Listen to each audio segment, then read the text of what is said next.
Once the person has successfully screened for the study, and by that I mean they've come to the screening visit, they've had all of the testing required at a screening visit to make sure that they are healthy enough to be in the trial, that they meet all the criteria, and at that screening visit a number of things may happen, including, aside from signing a consent, they may have blood tests, they may have cardiograms, electrocardiograms to check their heart.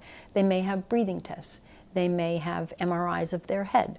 They may have different things depending on the underlying disease to look at what is the current status of that child and are they safe to come into this trial in particular and eligible. Once the screening visit has occurred, what that consent form that they review at screening does is it lays out the entire study for them.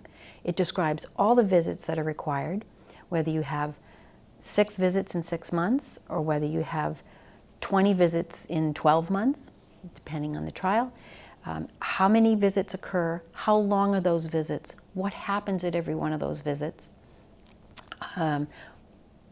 what are the risks, of course, what are the benefits. It is the most important document that the patient or family is going to look at for getting involved in this trial. And it has a lot of information in it.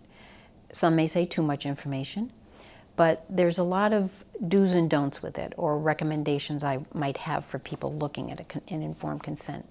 Of course, it's trying to understand it. There's many different categories of information in it regarding confidentiality. What do they do with all my information? How secret is this? Regarding risks, risks of the study drug, risks of the drugs that you have to take because of the study drug.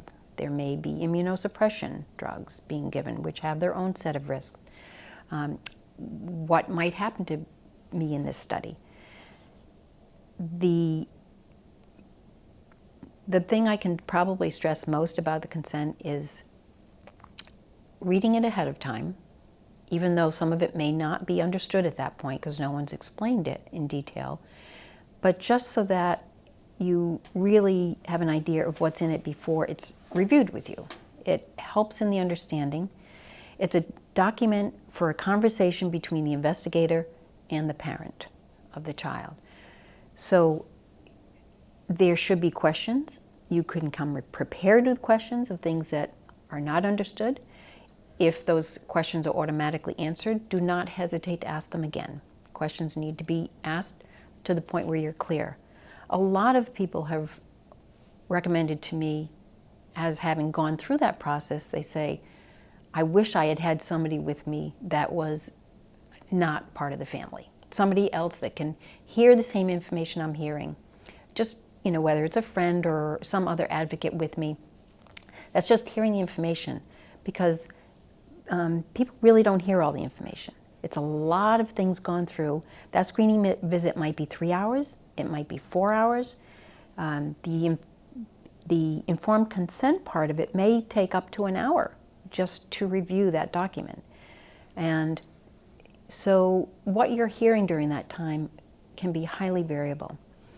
So it's really important to understand it. When a person signs an informed consent, it's not locked in stone. It's just saying that, yes, at this point in time, on this day, we do want to participate in this trial. Does it mean that you're locked in for the whole duration of the trial? No. Anyone has the option to not complete that trial should something come up that they feel is totally impossible for them to be able to follow through on, or something just becomes important in the family that they feel they can no longer meet the commitments that are required for the trial. So they decide yes, I committed to this, but I really can't continue my child's participation at this point. There's not just the question of, do I want this for my child, but can we manage this for the child and for my family?